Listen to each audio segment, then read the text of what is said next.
in a land long forgotten. Two kingdoms fell.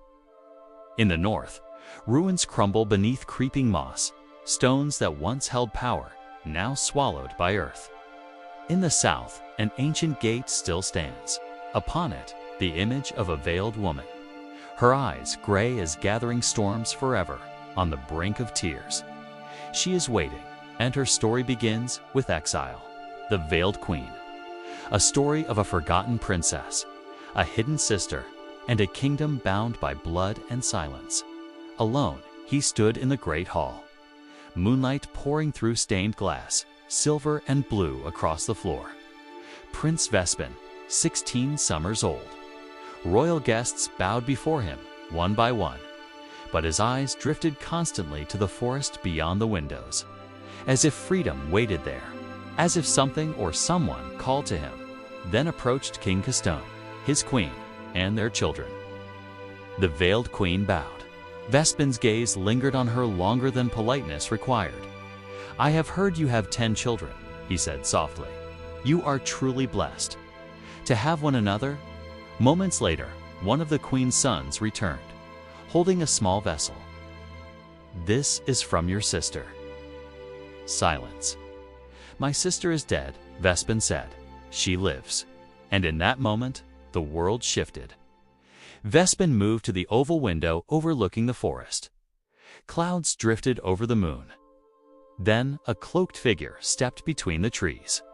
She lifted her face to the sky, gray eyes, storm-colored. The same eyes from a hidden painting in his father's chambers. The vessel slipped from his hands. With trembling fingers, he opened the scroll. "Dearest Vespin, I am your sister, Cyra, daughter of King Caspian and his first wife, Queen Aliana. I was 16 when father sent me away. He told me it was for my safety. He told me to remember who I was and to never return. The night you were born, I held you. You were small and warm against my chest. That was the last time I saw you. Your mother believed you the true heir, and I became a threat. Before dawn, I was exiled. I have lived every season since, but I have never forgotten you. In the southern kingdom, Cyra lived hidden. She served as a handmaiden. She buried her name. Until one day, Prince Castan rode through the gate. Their eyes met, fate, reckless and swift. Later in the gardens, he kissed her without consent, an act that would seal her fate, because the laws of her northern bloodline were merciless. And her father came for her. In her grandmother's garden, beneath the moon, Cyra knelt before royal flagellants. "Forgive us, princess, there is nothing to forgive." The sound of the whip split the night. Pain, blood, blackness. And when she awoke, she was no longer meant to be seen. So she covered her face and became the Veiled Queen. Prince Castan returned, not with desire, but with truth. They had been betrothed since childhood. Her father had hidden her to protect her from a queen who wished her dead. And still, Cyra chose secrecy, for Vespin, for the kingdom. For survival, her letter ended with directions. A hidden tunnel, a meadow of wildflowers. I will meet you there, under moonlight in a meadow brushed with silver. Vespin stepped from the forest. She opened her arms. He crossed the distance, and for the first time in 16 years, a sister held her brother. "I understand now," he whispered. "Father believed you were dead."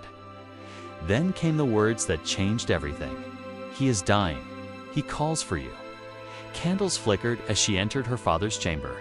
Tea was pale, fading. "Father?" Clouded eyes searched, then found her. With trembling hands, she lifted her veil. He breathed her name. "Cyra, forgive me." "You are forgiven," she whispered. He placed one hand over hers, one over Vespin's. "My love for you has always been, and it always will be." His hand slipped away. And in that moment, a kingdom was no longer divided. Some ruins crumble, some gates endure, and some stories wait centuries to be told. If you would walk the hidden paths of forgotten kingdoms again, stay with me.